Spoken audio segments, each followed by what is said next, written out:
Back into Wisconsin Sports on the Go with Trage. I'm your host, Trage, as we're coming back in here on this Wednesday for hour number 2 of the show here tonight. I hope you guys are enjoying your Wednesday. In this next segment, Christian's stopping by. We're going to talk a little Badgers. This next segment is brought to you by Badger Tree Care. Do you got a tree that's become a problem? Call Trevor Barth at Badger Tree Care, your trusted, insured tree service professional serving Clark and surrounding counties. Check them out there. Trevor Barth at Badger Tree Care. So, Christian is here tonight. Christian, how we doing? It's Wednesday. The Badgers coming off of a loss. Got Minnesota right around the corner, but that's besides the point. I want to know, how are you doing on this Wednesday? Good, man. Just trying to stay warm. This cold snap's getting real old. I'm ready for spring. I'm ready for winter to be done. It is absolutely ridiculous. But what might make you feel better is our fact of the day today. And our fact of the day for this January 28th. Did you know it's National Blueberry Pancake Day? I did not know that. See, there we go. Now we know. Are you a blueberry pancake fella? Like, are you a pancake guy? more. I'm a big pancake guy, but more chocolate chip if I put anything in it. But I'm more of a purist. Just straight buttermilk pancakes, man. That's true. If you're going to put something in there, you have to be precise with it. Like, it can get messy. Just too many chocolate chips, not enough chocolate chips. Like, there's a fine line in there before it's too much chocolate, not enough chocolate, too many blueberries, not enough blueberries. There's fine lines you can't cross, and nobody can master it. I'm convinced of it. Nobody can master the chocolate chip pancakes. So that's just where it's at right now. So yeah, there we go. There's our fact of the day. National Blueberry Pancake Day today. So we want to talk about something a little less exciting than blueberry pancakes. We want to talk about this Badger game that we just watched here this last weekend, because man, was that a letdown. Like, honestly, about as everything that could have went wrong. Everybody who you want to blame in that game, you can try to blame in that game for something that went wrong in that game. I mean, Christian, this game, you couldn't have shot worse if you're Wisconsin. And it wasn't just from 3. It was everywhere that they shot poorly in this one. Yeah. It seemed like they got hot for it there at the end of the first half and start of the second half, right? But then after that, I don't know.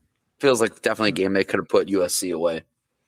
I think they got back to that old style of offense that we love so much, and that's the hero ball, the one-on-one, the lack of movement of the basketball. You watch them to end that first half. What did they do? They were attacking the paint. They were getting inside. They were looking for kickouts. They were doing those little things, getting downhill.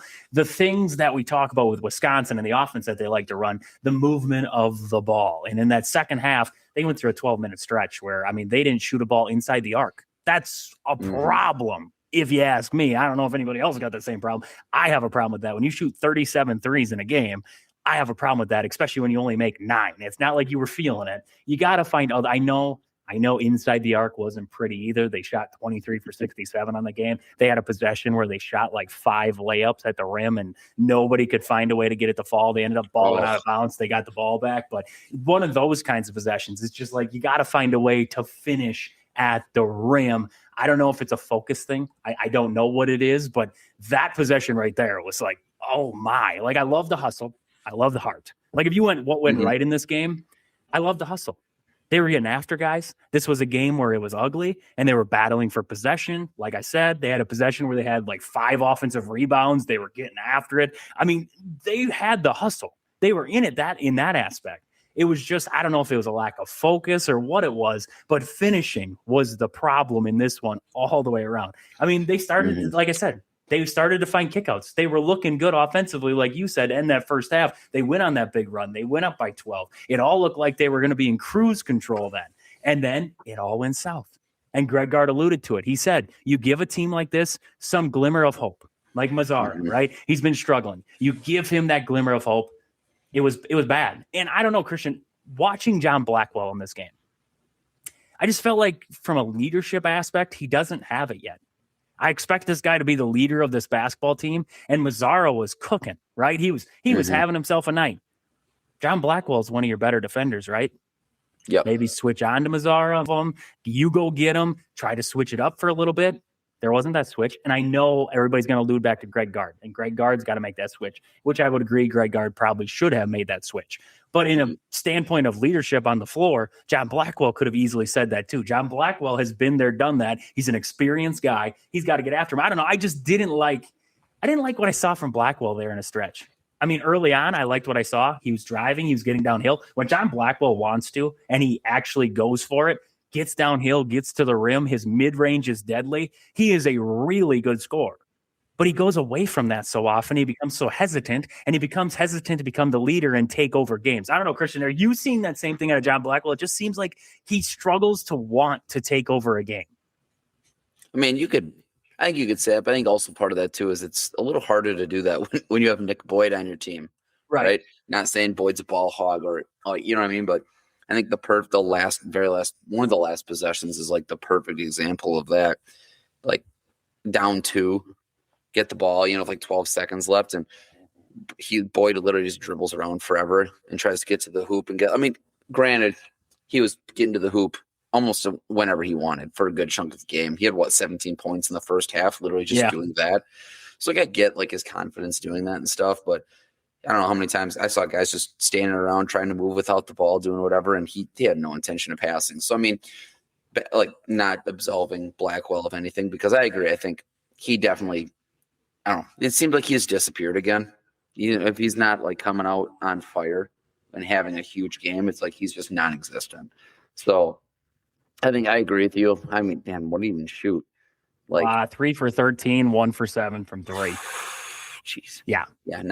Not the game to have. And it's saying I want Blackwell, one of my better defenders, to check him too. For sure. I mean, when he's that absolutely. confident, you want to be able to have a guy out there, whether it was Boyd or Rhodey or what. I might be spacing on who it was, but one of those two, you want your better defender in Blackwell, a leader, to step up and say, hey, let me take him for a little bit. Let me see if I can check him out of there, So that's kind of where I guess I was leaning with that comment, was having somebody step up and say, okay, I'll take care of him, because his confidence was through the roof. And like Guard said, once Mazzara's confidence got through the roof, he was knocking down shots left and right. You need somebody to step up in that situation, and that's supposed to be your John Blackwell. I thought there was too much settling for shots too early in shot clocks. Once again, I mean, Rapp many times they wanted Rapp to shoot the basketball. That's what they wanted. The Badgers, what USC did was they packed it in. They said, we're not going to let you beat us to the rim. We're going to let you shoot threes. You can't hit. We're going to let you keep shooting. They let Rapp keep dialing them up. Try to hit. After a while, I got to the point where I was thinking to myself, why don't you just run a smaller lineup? Carrington, Rhodey, Blackwell, Boyd, and then put Nolan Winter in there, and that's it. Run with it.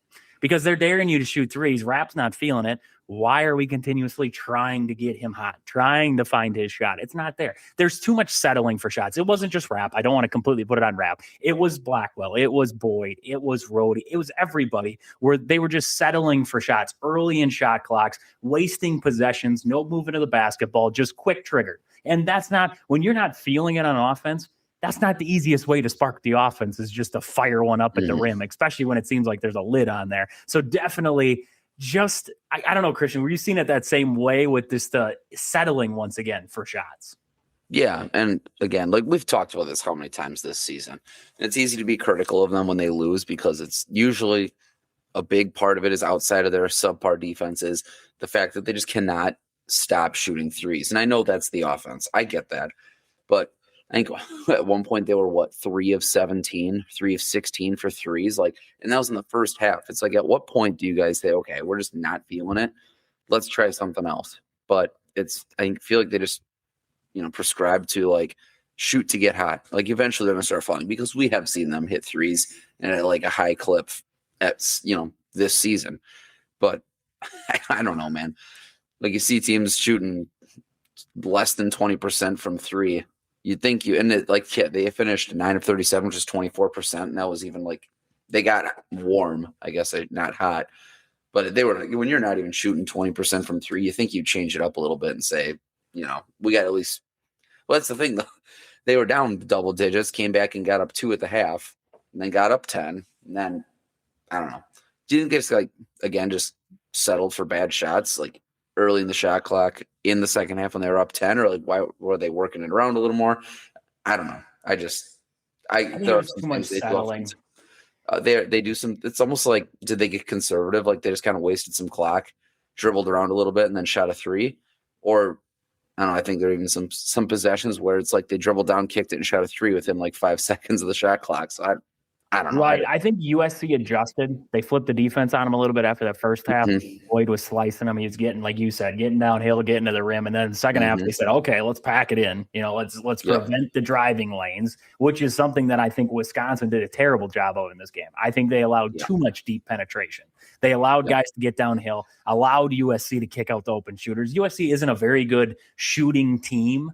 But if you allow them to get enough open shots, they're going to find a way to hit them. And that's what Mazzara did in this game. He wasn't feeling it going into this game, but after this game, he's definitely feeling himself. This is a team that they get to the free throw line 28 times per game. They lead all of college basketball in that. They got there 23 times in this one. But that's due to, well, we were talking about it during the game there. There's a lot of they like to throw bodies. Like they definitely like to John Tonje it, right? A lot of people had a problem with him, and he'd get downhill and he'd throw his body, and the refs would call it. That's exactly what they did in this game. They're good at it. They get downhill. They get that deep penetration, which is where my problem came in, was Wisconsin's guards, and this is something that we alluded to early on in the season we had a problem with, was even against the non-conference teams, which weren't the best of competition, they still had guards who were getting by Wisconsin. They were still getting that deep penetration, getting to their spot. Mazzara really good in the mid-range, got to his spot. They didn't allow him to get there. You don't want to say they allowed him to get there, but they were struggling with defense.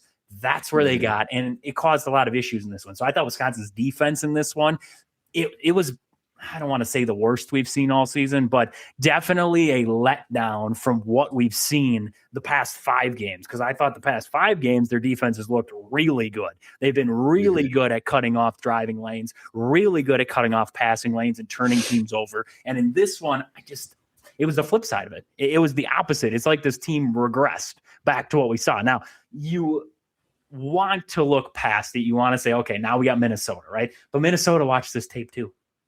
They watched it and said, well, if you can get Wisconsin to settle for threes, well, things can happen.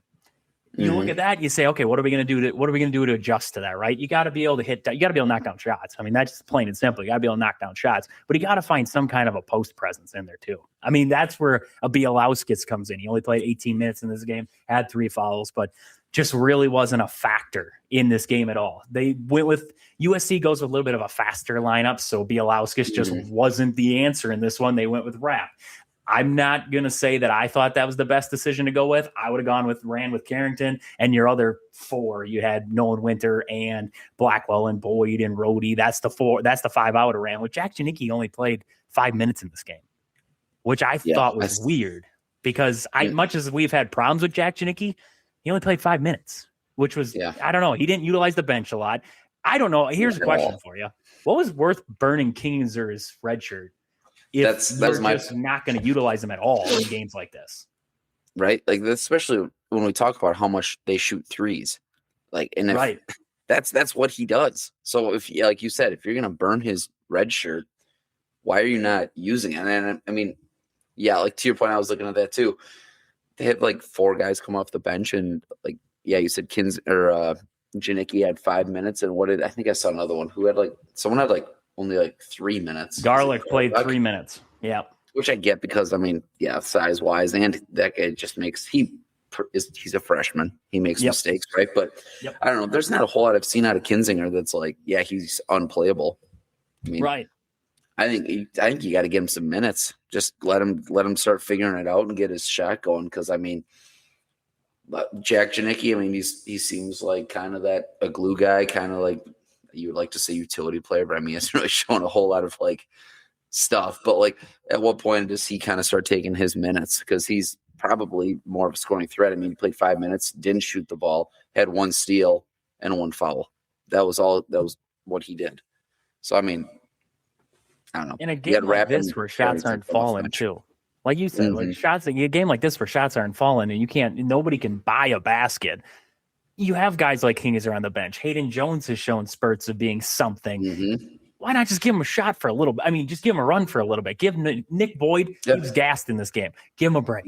Get him out of there. Blackwell. It's not like he was shooting that well. Get him out of there. Give him a break. You have guys on your bench, and I don't know. We talked about it early on in the season where you wanted to figure out who your bench was and how deep you could go. We know we can go as deep as Kingser.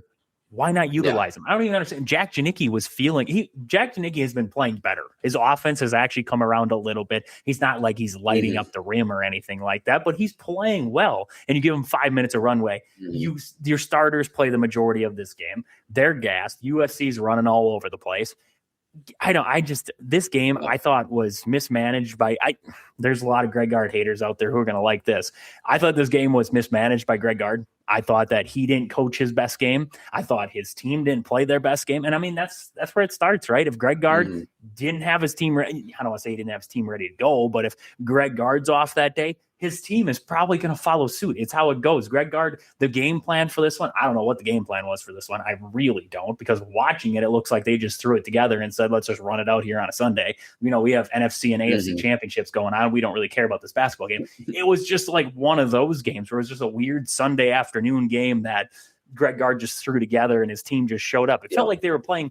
It felt like the game plan for this game was for a mid-major team, not USC, not a pivotal Big Ten game where it felt like this was the difference between Wisconsin rising. We were talking about tiers last week, right? Wisconsin rising up to another tier or dropping back down to another tier. I feel like we just witnessed it right now. And I don't know. That's just kind of the vibes I got out of this game was this is proving Wisconsin belongs in that third tier. Yep. Yeah. This just proves that they're middle of the pack Big Ten team. They can beat anybody, but they can also lose to anybody. They can get that inconsistent that they can almost lose to anybody. So it's about finding that consistency moving forward if you're the Badgers now. So the Badgers, they have what's coming up next year. They have Minnesota coming up next. That's going to be that's going to be tonight, 8:00 tonight here. They got Minnesota coming up. So a little bit of a rematch from a week ago. It feels like a week. I think it's a week ago that they played them where you had the John Blackwell buzzer beater.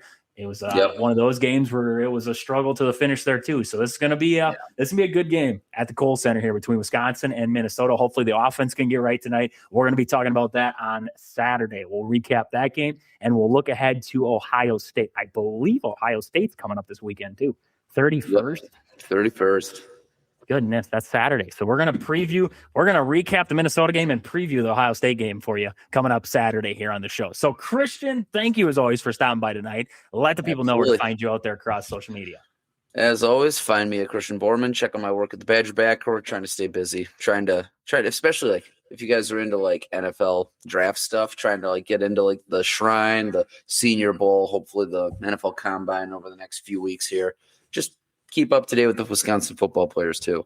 Make sure you guys check him out. He's got fantastic stuff. He's keeping you up to date on the transfer portal, recruiting, everything in between, Badger basketball, everything that you want to know Badgers. He's got it over there at the Badger Backers. So when we come back from the break, Kyle's going to stop by. We're going to recap those NFC and AFC championship games here on this Wednesday. And hey, this next segment, Kyle is stopping by. We have the Mellow Yellow Minute. We have some NFC, AFC talk going on. We got everything going on in this segment. This next segment is brought to you by Ridgetop Exteriors, Central Wisconsin's trusted roofing, siding, and window pros. Visit ridgetopexteriors.com for more information. So Kyle is here tonight. Kyle, how we doing? It's Wednesday, a brand new week here. How we doing on this Wednesday?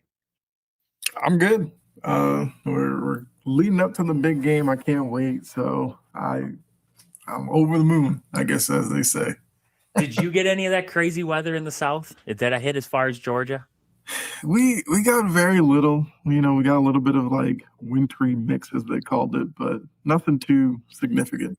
Nothing like they got up just a little bit north of you, just a little bit north through that stretch. I heard it was just a disaster in there. Yeah. Nobody's got a snowplow down there. That's what matters. Nobody's got snow. I should have taken my snowblower down there and just started just leveling people's driveways out for them. I'd have been the man. You could have got paid big bucks to go down there with a snowblower. Business opportunity just missed, Kyle. It just exactly. That's see, we just lost out. We just lost out. But hey, we're not going to lose out on this. We have the Mellow Yellow Minute, the trivia portion of the show here in honor of my grandpa. He loved Mellow Yellow. He loved trivia. We call it the Mellow Yellow Minute. So starting in this new year, we've done top 5 sports in, I believe we've been to Japan so far, and then we went to England. We've been to Australia. Now we're going to Brazil. The top 5 sports in Brazil. And if you guys want to try to guess the top 5 before Kyle does, make sure you try 715-990-4914. That's 990-4914. So Kyle, I'm going to list them off in no particular order, of course. And Kyle's going to try to guess them 5-1 because he likes to go 5-1. So we have volleyball, MMA and Brazilian Jiu-Jitsu, basketball, motorsports, Formula One, as they call it, and their version of football, soccer. So Kyle, 5-1. What do you got for me? Number 5. There's actually a few sports I can see being 5, but I will go 5 being basketball. It is not basketball. Okay. That's fine. Because 5 would, is it F1 motorsports? It is. It is, in fact, motorsports there at number 5. So what do we got, Kyle? Number 4. So 4, I'm going to go, let's go basketball 4. Basketball is number 4. Okay. Basketball is number 4 there. We got volleyball, MMA, and football, soccer left on the board here. Kyle, what do you got for me? Number 3. 2 and 3 are the tricky ones. So 3, I will go volleyball. It is not volleyball. So 3 has to be MMA. It is MMA, number 3. So number 2 then, of course, is volleyball. 2 is volleyball, 1 soccer. See, I figured you knew soccer the whole time. I just figured it was going to be the middle ground that would get you there. So, hey, it was a good one there. So we have the top 5 sports in Brazil are in order: soccer, volleyball, MMA, basketball, and motorsports. And then if you really want to get crazy, you can go down the rest of the list, and they got foot volley, a unique beach sport combining soccer and volleyball skills. Lucky for them, I have neither one of those skills, so I would be terrible at that game.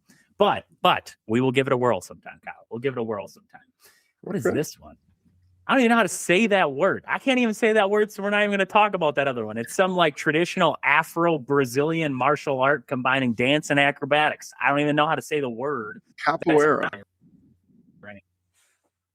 That's the word, Kyle. That's the word that Kyle's heard of all these sports, and I'm just sitting here like, I can't even kick a volleyball, so I don't know how to even play foot volley. So that's where we're at in this one here. So, Kyle, let's talk about something we might know something about, and that's the AFC NFC championship games that we watched over this last weekend. Let's just start. I just want to hear from you. Which one of these 2 games was the most surprising, I guess, to you? Like, was there a game that you're like, I didn't see it going that way? Was there that game for you this weekend? Or were both of them kind of as advertised, as predicted? This is what you expected? Both were pretty much how I expected it. The only thing was the AFC. I didn't know the weather was going to play as big of a part as it did, but I figured it was going to be a defensive battle between both teams. And I figured that the NFC had the chance to be somewhat of a shootout because those 2 teams have faced each other obviously twice in the regular season. The third meeting, they knew each other, so they kind of knew how to attack each other. I feel like the only thing that might have been a surprise was Darnold keeping up with Stafford in somewhat of a shootout, because Darnold obviously is the quarterback that still is trying to build up the profile outside of his Jets tenure. So that might have been the most surprising thing, was Darnold's performance in the NFC Championship game. I got a Little Caesars ad throwing up over here on my thing. It was going all crazy on me there for a second. I would agree. That was, everybody who wants to, everybody's hoping for that Sam Darnold seeing ghost game like that. There's a lot of people out there who can't accept that he's good, like that he's playing good. The Vikings fans are probably sitting there saying to themselves, wow, we're terrible at judging talent because we let this guy walk out the door, and instead we kept J.J. McCarthy, and we all saw how that went. So, the Vikings fans got to be rolling over at night, just can't sleep watching this. But Sam Darnold, I agree. He played really well and kept up with Matt Stafford in that game. That was a really good game. Both games were really good. Different aspects, right? This was a lot of offense. There's a lot of really good passing yards from both guys in this one here. And then on the flip side of it, defensive battle in that first one there, the AFC Championship game. I liked what I saw out of the Broncos defense in that first half there, though. The weather wasn't as bad yet, and they did a really good job against Drake May. So I guess if you wanted to take a knock at Drake May, you'd say probably the first half, where it was like the weather wasn't quite a factor yet. And the Broncos defense just played really well. That's a really good defense. And they showed in that game trying to hold them together there. Stidham played about how we kind of expected Stidham to play in that game. They're nothing crazy, but I guess let's flip over to coach's aggressiveness. I kind of want to talk about that. Sean Payton in that game decided on a fourth and one there. He decided instead of kicking the field goal, taking the points, not guaranteed these days, as we know, but instead of trying to take the easy points, he decided to go for it. Kyle, do you believe that there's a problem in the NFL with the analytics versus gut feeling? Because we sit here watching, we're like, man, why didn't you just take the points? Why didn't you just walk away with 3? And you got a lot of coaches out there who at weird times will go for it, and then at other times say, no, not really. That, like Ben Johnson, a lot of guys were complaining about him not going for 2. Why didn't you go for 2 in that spot? You've been, so good in those situations. And then he's like, well, points, whatever. It's such an odd thing these days. So Kyle, do you believe it's an analytical problem? Do you believe there's not enough coaches going with a gut feeling these days? Like where are you seeing it right now? Are you okay with the way it's trending because you have more coaches willing to go for it instead of just trusting their kicker to hit it? I mean, oddly enough, I think because McVay also had a 4th down decision he had to make in his game. I do think analytics has now kind of blended into gut feeling, and I'm actually okay with it. I actually looked at both instances and thought they both should have taken the field goal. McVay, I kind of understood a little bit more because you're on the 6-yard line. The end zone's right there. You just get anxious and try to get too aggressive and go for it. The Peyton one was one I was adamant against because one, being the home team, he should have known the weather system that was coming through and should have been able to kind of prepare for it by taking the points there, go up 10-0. You're looking at how your defense is playing against New England's offense. A 10-point lead seems like a big lead. And look, as the game turned out, 10 points wins you the game. So that one I thought was a bad move, especially with a backup in Stidham. Take the points, give them the 10-point lead. Let your defense go out there and do what they were doing, stopping New England. And you never know. Maybe you get a short field or something because New England has to be maybe a little bit more aggressive than they want to be. So I thought Peyton overplayed his hand on that one. Right, especially with a backup quarterback in there who hasn't played in a hot minute. Now, like we said before, it's not like Stidham played the worst game in the world, but when you have a backup quarterback and you're in that spot, sometimes it's easier just to take the points, move on with it. Like you said, tie it up. Your defense is playing well. It's a 10-10 game. Just let her roll. But instead, got a little risky with it. Some fans are okay with that. But in that situation, I'm playing at least for a tie. You have a home game. Like you said, it's a home game there. You have a good defense. Trust your defense to be able to get a stop there. That's kind of where I would lean with it too. So I think sometimes analytics do get in the way of gut feeling because you'll think about it like you're sitting there watching the game and you're like, in this situation, I definitely, your offense isn't feeling it, right? It's not like they're moving the ball at will. 4th and 1 looks like 4th and 7 sometimes. Yeah. So when you look at that, it's like, maybe just take the points away from this. But you got a lot of aggressiveness now. The analytics are pointing towards that. That's where it's trending. So that's kind of what we're seeing right now across the league. So Kyle, across the league right now, let's talk about it. Coaching carousel. We've seen a lot of moves so far. I mean, I'll go down the list of guys. We got John Harbaugh. He's going to the New York Giants. Kevin Stefanski with the Falcons. Jeff Hafley with the Dolphins. We have Robert Saleh going to the Titans. Ravens got Jesse Minter. We see Mike McCarthy going to the Steelers. And then Joe Brady is going to be the Buffalo Bills head coach there. The only 3 that haven't figured anything out, Raiders, Browns, Cardinals. Those 3 are still up in the air for who they're going to grab. Out of the hires so far, Kyle, which one sticks out to you as, okay, we can go good and bad. Which one do you think was a slam dunk, home run, there you go hire? And which one of those hires are you going to sit there and question until it works?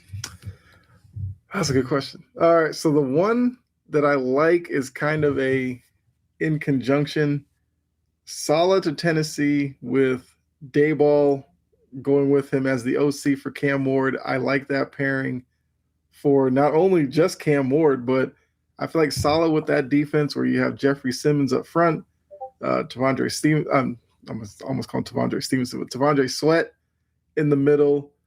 I think, he can get creative. They have probably some positions to fill on that side, but I think Saleh with his creativity can really turn that around. The one that I'm waiting and seeing on is McCarthy with the Steelers. I like McCarthy as a hire. I just don't know if Pittsburgh was the spot for him. McCarthy would have been a guy that I, would have seen one of these teams where they might have a young quarterback. They're maybe a couple of years away from contending. You let McCarthy go in there, establish a base, and build. Pittsburgh, he goes in there day one. They're going to expect him to do better than Tomlin, which means he has to probably win the division, make the playoffs, win playoff games. And on top of that, he's going to probably have to win a Super Bowl pretty soon because Steelers fans are getting anxious because it's been a while since they've won one now. And they're seen as one of the pillars of the NFL. So we'll see, because my fear is they get McCarthy to bring Rodgers back. I think the Steelers need to go get a young quarterback finally that they can, develop. But this seems like a Rodgers move. I don't know. I don't know if I like that one. Well, I'm right there with you. I'm right there with you on it right now. It's if you bring Rodgers back, hopefully you can bring in a young quarterback and maybe Rodgers can be the help for him. I don't know. Rodgers hasn't really been pegged as that guy, but the locker room loved him. The locker room loved Rodgers while he was in Pittsburgh. So maybe that helps. Mike McCarthy, he has the thing for working with young quarterbacks. So hopefully for the Pittsburgh Steelers' sake, that I agree with both of yours, actually. I was going to say Robert Saleh, too, because I think that's a slam dunk hire down there, especially getting Dable to come down there with him. So, Kyle, I got to run here. Let the people know where to find you out there across social media. Yeah, so just search Chopping at the Bit, YouTube, Facebook, Podbean, easiest ways to find me.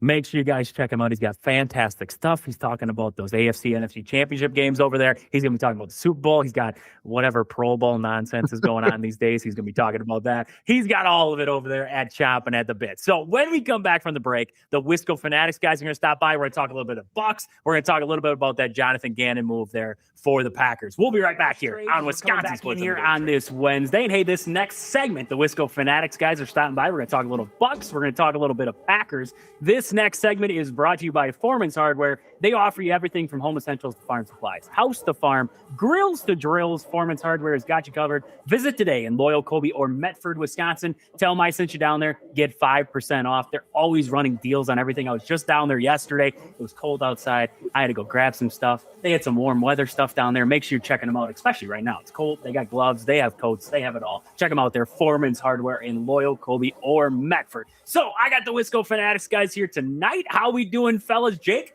how are we doing on this Wednesday? Well, some word of advice: don't have a toddler, because then you're just going to have a cold every other week. Other than that, I'm doing fantastic. Oh, that's the truth. That's the truth. It's the daycare truth too. It's like they bring home everything that they got there. It's a mess. Tyler, hopefully you're doing better than Jake is tonight. I got an 8-year-old with the flu. Oh, wow. It's just that kind of night. It'd be like that sometimes. It's that time of the year, man. It's just that time of the year right now. This cold weather is miserable. And the worst part is, the best thing for kids, get outside, get some fresh air. Right now, you're stuck in the house. You can't go outside. It just makes it all worse. I'm thinking about just building a little greenhouse shack in the backyard there with one of those ventilators, and just put the kid out there. Just let him run around in there for a while. He'll be fine. So we got to get to our Foreman's Hardware. Who needs to bring the tools to an upcoming matchup coming up this week, whether it's a team player, maybe it's a front office personnel. What does it got to be? Jake, who do you got for me this week? Who has to be your Foreman's Hardware needs to bring the tools to an upcoming matchup? Well, I got John Blackwell, and it's not just for his offensive ineptitude in the second half, I'll say.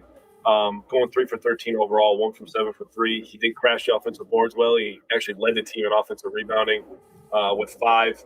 He ended with 9 rebounds. But I thought that maybe he should have taken a little bit of leadership when USC's Chad Baker Mazzara was going crazy. I thought maybe John Blackwell should have switched on him and put a little bit more size, a little bit more physicality than Nick Boyd on him. I think that's something that, that's another leadership step that John Blackwell can take. You're trying to be the leader of this team. He's one of the best defenders. He's one of the best offensive players. Now, on top of the defense, like I said, he's the leader of this team, so he's got to put his head down and find a way to score, get to the free throw line when the team was struggling to score in the second half for multiple spurts. He's the guy that has to lead that charge. Right. No, I agree 100%. John Blackwell needs to be that guy for the Badgers right now. So, Tyler, who do you got for me? Who needs to bring the tools to an upcoming matchup? I'm going to go with Ryan Rollins. I'm sure we're going to be discussing some of the Bucks and some of the things that they're doing without Giannis in the lineup. But going forward, I think the guy who's going to have the largest expansion and role, no matter what this team decides to do over the next week and a half for the trade deadline next Thursday.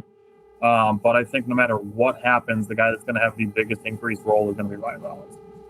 Right. No, I agree. There's got to be a lot of things going in the right direction for the Bucks, who are very injury riddled right now at some key spots.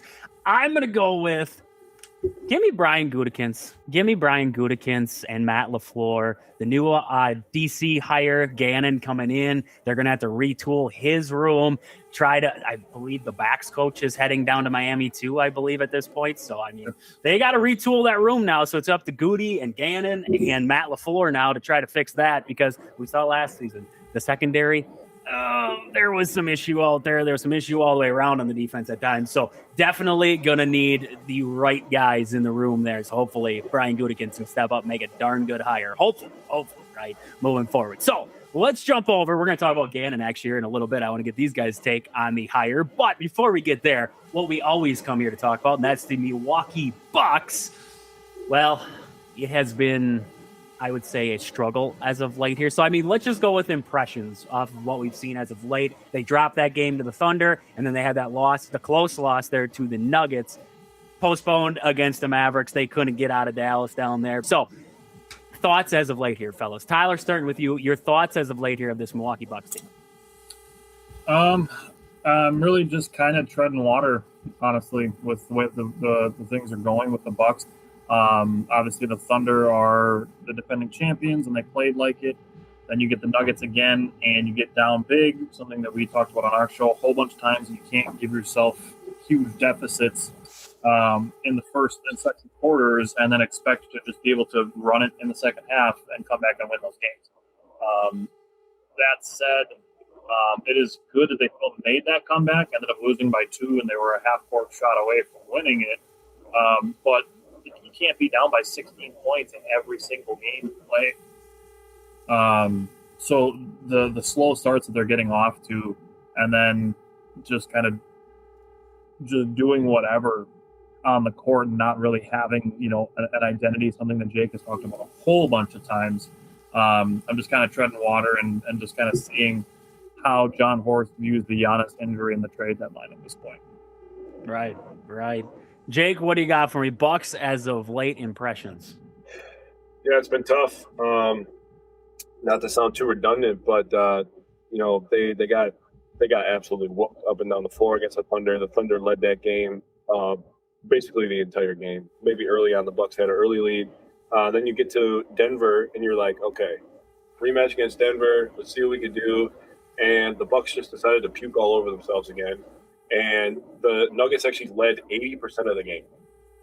That cannot happen when they don't have their superstar, and we have our superstar. Now it comes out afterwards that Giannis aggravated that injury early in the game, and he just toughed it out and tried to play. And, he actually, statistically, he had a good game. But other than really Giannis, it was pretty bad out there. There was no offensive rhythm, very scarce ball movement. I mean, the identity of this team is just all over the place. And it's something that Tyler and I have talked about, where the offense is really good at times. And I'm like, oh, okay, I see the vision here. And then the offense is really, really bad, where it's like the ball sticks in like one guy's hands for 4 possessions in a row. And then they try to pass it around, and they give it to a guy who hasn't touched it for half a quarter, and then they expect him to make the shot. Like, that's not how this goes. You don't allow people to get into rhythms. I feel the same way about the defense. They play very good defense at times. Switching, talking, getting tip passes, running out, getting early offense, getting easy offense. And then at times it's like, is somebody on this team going to play defense? Like, I feel like I'm yelling the same things every single week at this team. And it's honestly, it's tough to watch. And Tyler and I are going to deep dive into this. We're going to have some really tough discussions on Wednesday, things that need to be talked about. What do you think? Okay, either one of you can start here, but what do you think's leading to that inconsistency? Like you said, I mean, you're talking offensive end. It looks good, then it doesn't. Defensive end, they're communicating, they're talking, they're switching, then all of a sudden that just completely implodes. What's leading to that inconsistency? Is it coaching? Is it player personnel? Like, what is the problem? What is the separation here? I think it's fair to say at least some of it is coaching. Like, I'm not going to sit here and say that Doc Rivers is a perfect coach. I also don't think he's 100% of the problem. I think inconsistency with who's been on the court is part of it, and that's what Doc Rivers likes to bring up. He likes to bring up the inconsistency of playing time with the injuries that they've had. They've really barely had a fully healthy roster at any point of the season, because it seems like basically every time Giannis gets healthy, Kevin Porter Jr. gets unhealthy. And that's just where they've gone. Obviously, they've gone basically the entire season without Taurean Prince since like the first week of the season, basically. I mean, they've missed Miles Turner for a couple games. Obviously, like I said, Kevin Porter Jr.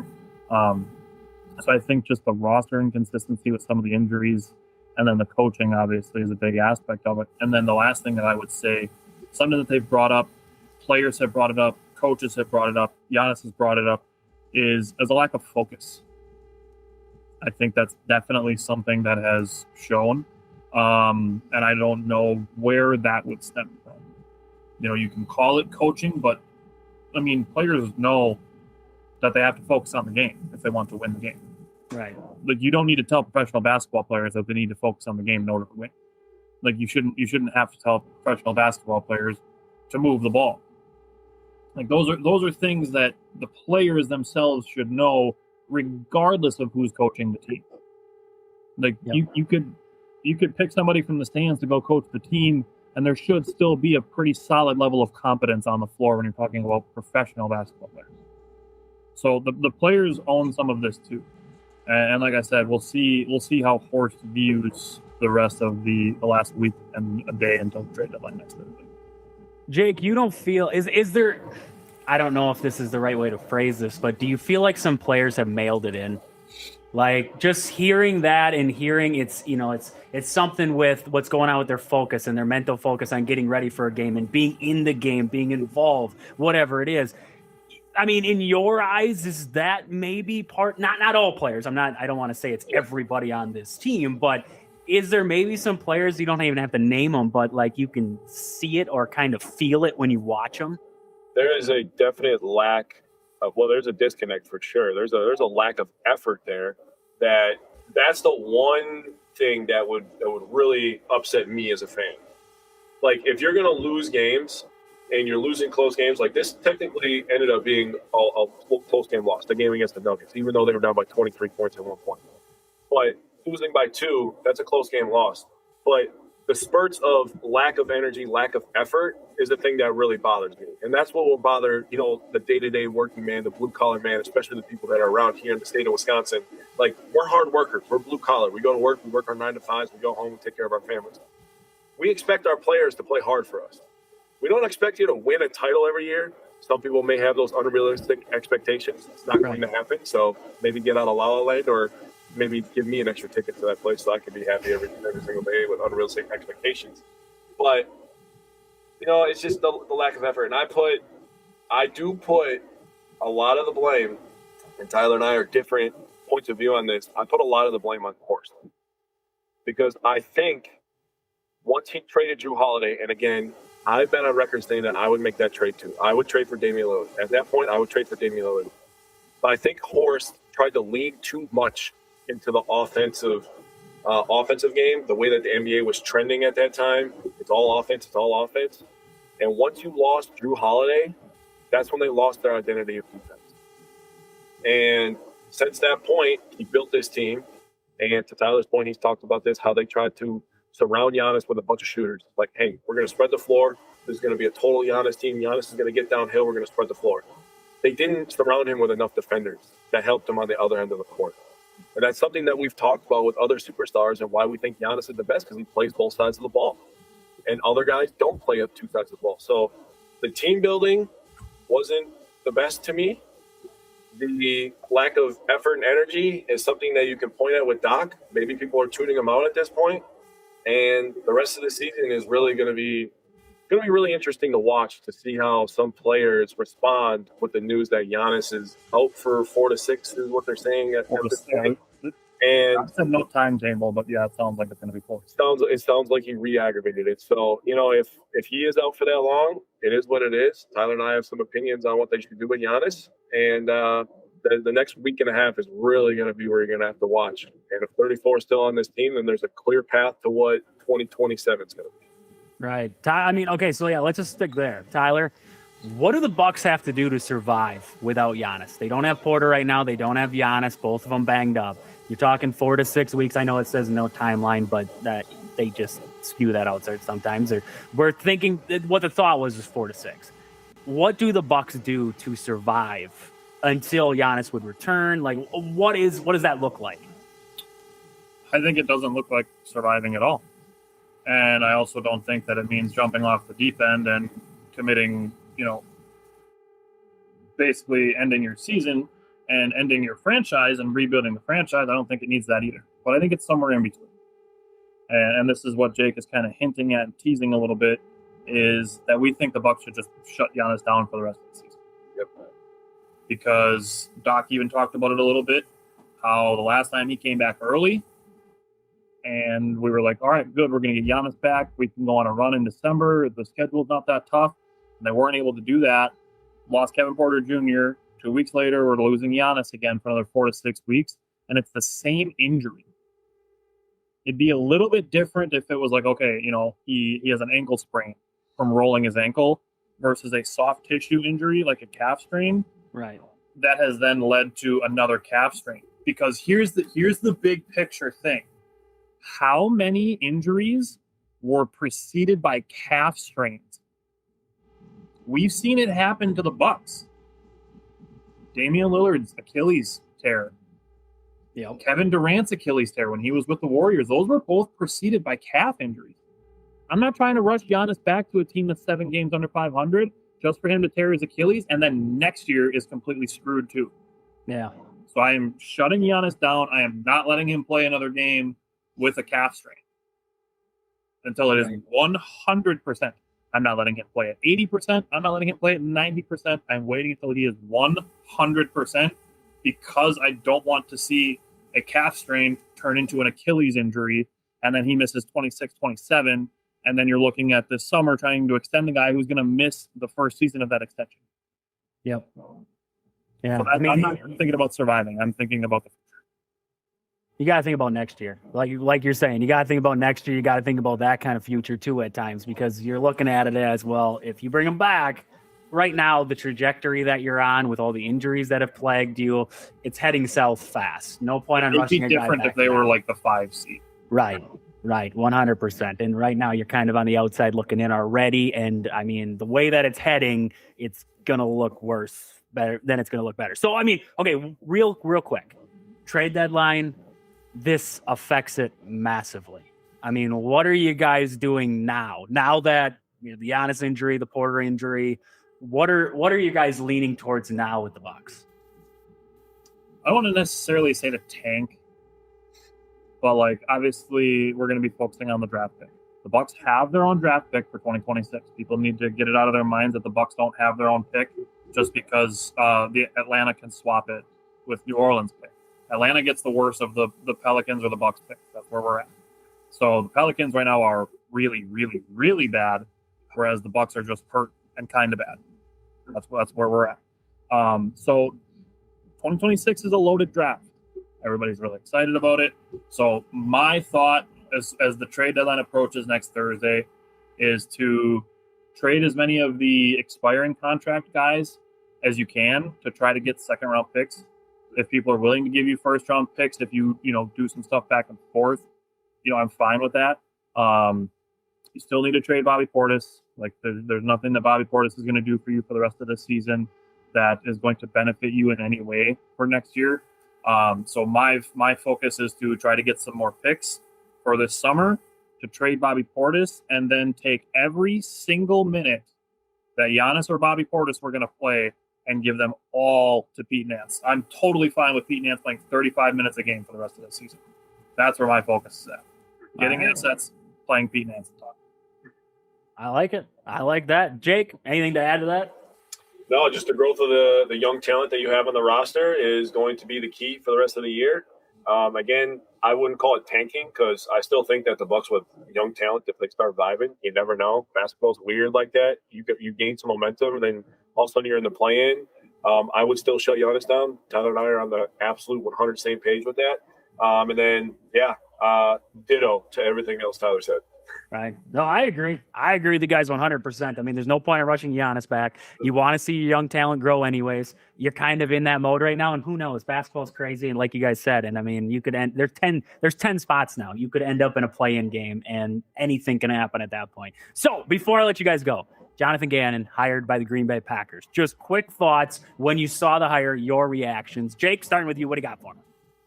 Finally, somebody with an edge. Finally, somebody with an edge that's going to bring the emotions out of these players so we start hitting some people like it matters.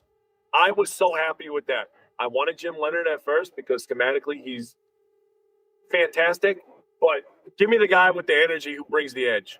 Nah, we'll fight a guy on the sideline, even his own guy. Tyler, what do you got for me? I mean, I agree with him. I mean, somebody that'll actually fire some people up.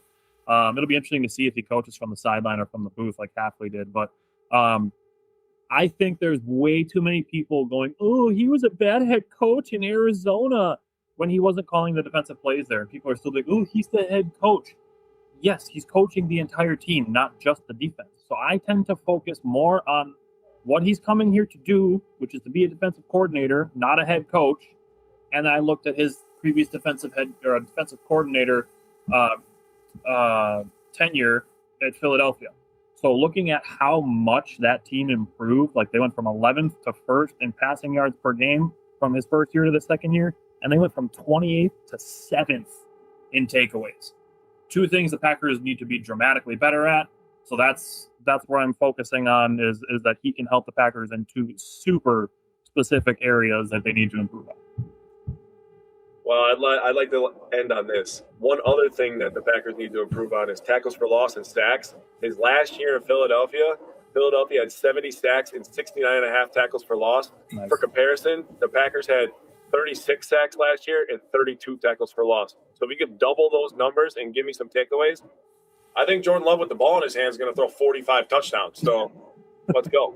All right. Well, and you got to look at the Cardinals, too. They were bad, and then they had a lot of bad injuries, too, to a lot of their actual good players, so that did not help at all in this case there. So thank you guys, as always, for stopping by tonight here on the show. Let the people know where to find you out there across social media. Yeah, so Let's Go Fanatics, Facebook, YouTube, TikTok, Twitter. We will be live on Wednesdays at 4 o'clock to discuss the Bucks, Brewers, and Badgers basketball and football teams. And then we're into a Packers offseason now, so we'll have our draft series and our free agency shows schedule posted soon. But our next show is going to be February 24th. So that'll be Tuesdays at 8 o'clock. And then after that, we'll take another couple-week break, and then we'll start ramping up for the draft. So no Tuesday shows upcoming immediately, but keep an eye out for our schedule. That'll be coming up in February. Make sure you guys check them out. They have fantastic stuff. I love those draft shows because they go deep dive. They go deep dive into all the picks.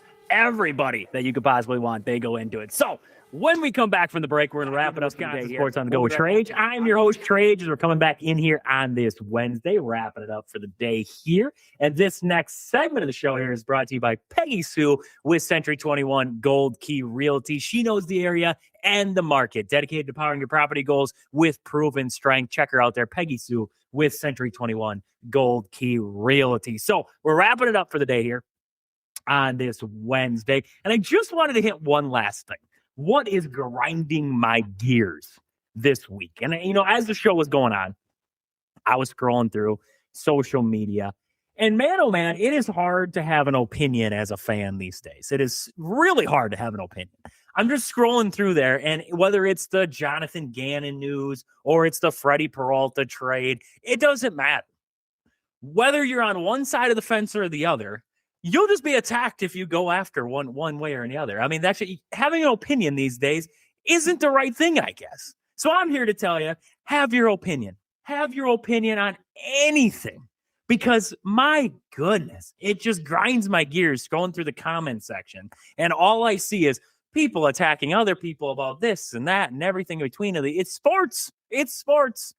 It's meant for debate. It's meant for fun. But don't go after people. Don't go after people in a comment section and then have it turn into something completely off base of whatever you even started talking about. It's just, it drives me nuts. It drives me nuts going through social media and seeing that stuff. So, man, oh, man, just have your opinion. That's what we're here for. We love your opinion. Your opinion matters here on the show. And make sure you're always making it heard. 715-990-4914. Always hit me up. Let me know your opinion on anything happening Wisconsin sports. So, that's about all we have for today here. We'll be back Saturday, 10 to 11. We're going to talk about the Badgers. They got Minnesota coming up tonight. We'll recap that game. Hopefully a Badgers win. We're going to be talking about that Saturday here on the show. Most likely some more Packers because we know some stuff's going to happen between now and then. So we'll get into that. We have a boatload of things we're going to hit Saturday here on the show. So with that, this has been Wisconsin Sports on the Go with Trage. Thank you all for tuning in. I hope you guys enjoy the rest of your Wednesday and the rest of your week. But until we talk to you guys again